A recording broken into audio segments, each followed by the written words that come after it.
All right, let's dive into a really critical 15-year stretch in South Africa's history.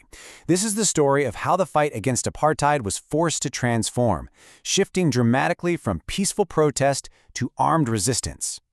And we're going to kick things off with this incredible quote from Steve Biko, because it just perfectly sets the stage. It gets right to the heart of the struggle we're about to see, a fight that wasn't just for freedom of movement, but for freedom of the mind. Remember that idea. It's going to be a theme through this whole story. So to really get why everything changed so drastically, you have to understand what people were dealing with every single day. Let's set the scene back in the early 1960s. At the very center of life under apartheid were these things called the pass laws. Now, can you even imagine having to carry an internal passport just to move around in your own country? This wasn't just annoying paperwork. It was a suffocating system of control. And naturally, it became the main target for nonviolent protests.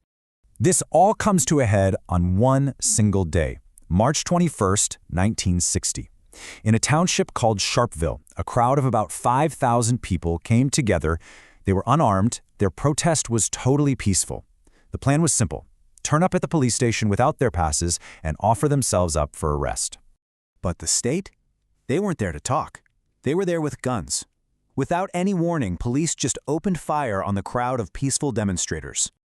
And just like that, everything changed. This event, forever known as the Sharpeville Massacre, became an absolutely brutal turning point.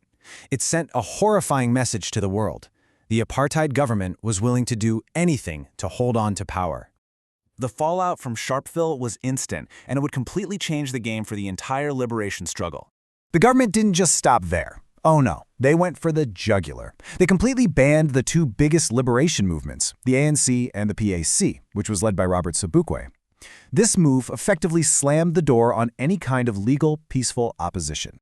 And that's the key right there. The state, through its own horrific violence, had basically made nonviolent resistance impossible. A line had been crossed, and the liberation movements knew they had to find a different way to fight back. So, with the door to peaceful protest slammed shut and locked, a new, much more confrontational strategy had to be forged out of pure necessity. And just look at how fast this all happened. I mean, it's breathtaking. The massacre is in March. By April, the main political groups are illegal, and by the very next year, an armed wing is born. It's a direct, rapid chain reaction. And that armed wing had a name: Umkhonto Sizwe. It means the spear of the nation. Co-founded by giants of the struggle like Nelson Mandela and Walter Sisulu, its creation marked the official, tragic, but necessary shift to armed resistance. As you can imagine, this new phase of armed struggle was met with an even heavier, more brutal crackdown from the government. It all culminated in one of the most famous trials of the 20th century, the Rivonia Trial. This wasn't just a legal case. The state put the entire leadership of the armed struggle on trial for their lives, hoping to get the death penalty. The verdict was a gut punch. While they were spared execution, they were all sentenced to life imprisonment. Nelson Mandela, Walter Sisulu, and the rest of the core leadership were shipped off to Robben Island, effectively cutting the head off the snake, or so the state thought.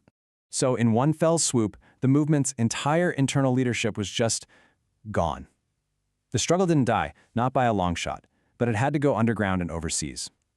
And the immense weight of keeping it all together, it fell on the shoulders of one man: Oliver Tambo.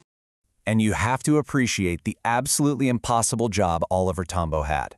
From thousands of miles away, in exile, he had to keep the flame of the movement alive, build international support, and manage secret networks back home. A truly monumental task.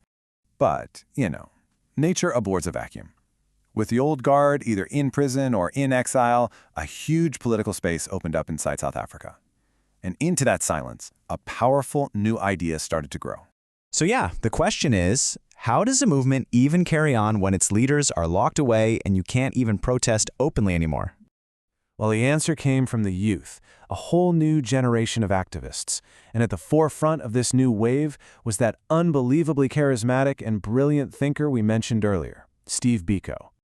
Biko's big idea was something called Black consciousness. This wasn't about a political party. He called it an attitude of mind.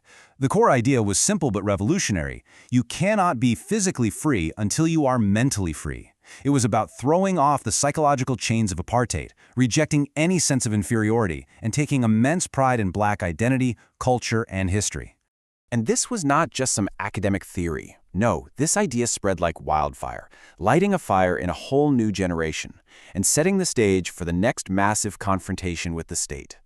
You could see its impact everywhere. Students started organizing themselves. Workers formed new unions. People launched their own community self-help projects. It was this incredible grassroots revival, all built on this new foundation of pride and self-worth.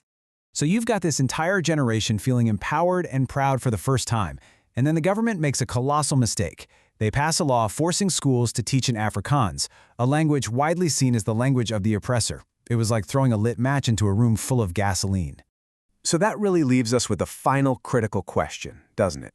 When you have a whole generation that has finally reclaimed its pride, a generation that's learned to stand up straight, what happens when the state tries to force them back down on their knees? Well, the answer to that question was about to explode onto the streets of Soweto in 1976.